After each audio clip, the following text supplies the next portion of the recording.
Okay, how's that? Is that reading light hitting anywhere that you can see? I don't think it is. I got a barn door off, but it might. Okay.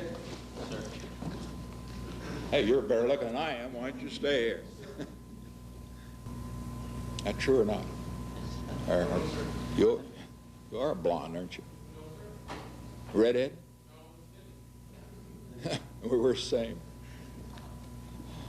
Mr. President, this is Bill Headline introducing the full by CBS, and he will cue. Oh, I will. All right. Yeah, I know. Have you got an extra camera in case the lights go out? Who'd you get it from? Is that an NBC? This is the camera. This is the primary camera. Yeah. And this is the backup camera. And that's an NBC camera, I presume.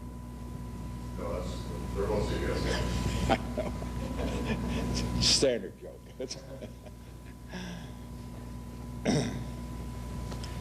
Let me see that. Get these lights properly. Yes, my eyes always have. You'll find if you get past 60, that's enough. Thanks. My friend Ollie always wants to take a lot of pictures. I'm afraid he'll catch me picking my nose. He wouldn't print that, would you, though, Ollie? Yeah. Now, you can take a long shot, but that's enough right now. I guess I can see it.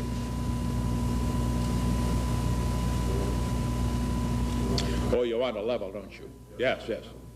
Good evening. This is the 37th time I have spoken to you from this office, where so many decisions have been made that shape the history of our nation.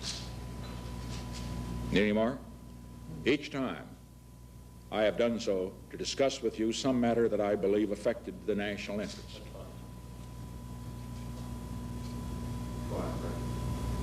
Okay.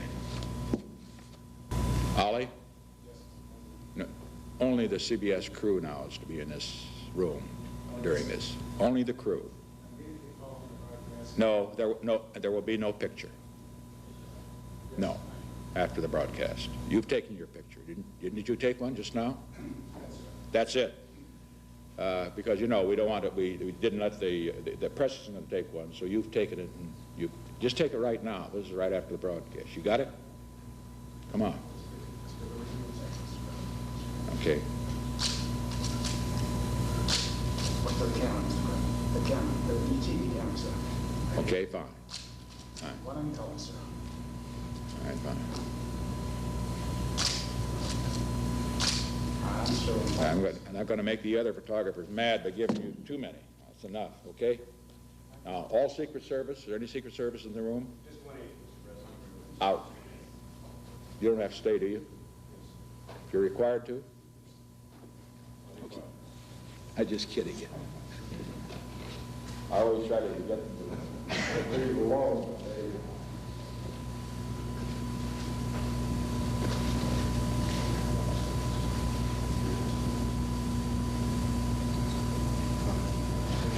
How many we used to have more than one. 2 minutes to 15 seconds to air, please. 2 minutes and 15 seconds to there. Didn't we usually have more than one? Not in here, sir, when you speak. What? Not when you speak in here, sir. We did. No. I see. But it's better for the crew if they'll agree to have some strings around as possible. Is that right? Absolutely. Sometimes I talk to someone already they drive them nuts to have, this car, VIPs that bring over and come on, sits and tries their crew, that's all. 1 minute and a half. I better get in position. Good evening. This is the 37th time I have spoken to you from this office, where so many decisions have been made that shape the history of this nation. Each time I have done so to discuss with you some matter that I believe affected the national interest. In all the decisions I have made in my public life, I have always tried to do what was best for the nation.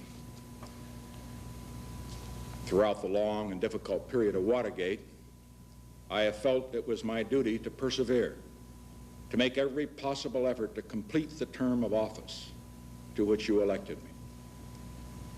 In the past few days, however, it has become evident to me that I no longer have a strong enough political base in the Congress to justify continuing that effort. As long as there was such a base, I felt strongly that it was necessary to see the constitutional process through to its conclusion, that to do otherwise would be unfaithful to the spirit of that deliberately difficult process and a dangerously destabilizing precedent for the future. But with the disappearance of that base, I now believe that the constitutional purpose has been served, and there is no longer a need for the process to be prolonged. I would have preferred to carry through to the finish, whatever the personal agony it would have involved. And my family unanimously urged me to do so. But the interests of the nation must always come before any personal considerations. In the discussions I have had with congressional and other leaders, I have concluded that because of the Watergate matter, I might not have the support of the Congress that I would consider necessary to back the very difficult decisions and carry out the duties of this office in the way the interests of the nation will require. I have never been a quitter. To leave office before my term is completed is abhorrent to every instinct in my body. But as president, I must put the interests of America first. America needs a full-time president and a full-time Congress, particularly at this time with problems we face at home and abroad. To continue to fight through the months ahead for my personal vindication would almost totally absorb the time and attention of both the President and the Congress in a period when our entire focus should be on the great issues of peace abroad and prosperity without inflation at home. Therefore, I shall resign the presidency effective at noon tomorrow. Vice President Ford will be sworn in as president at that hour in this office.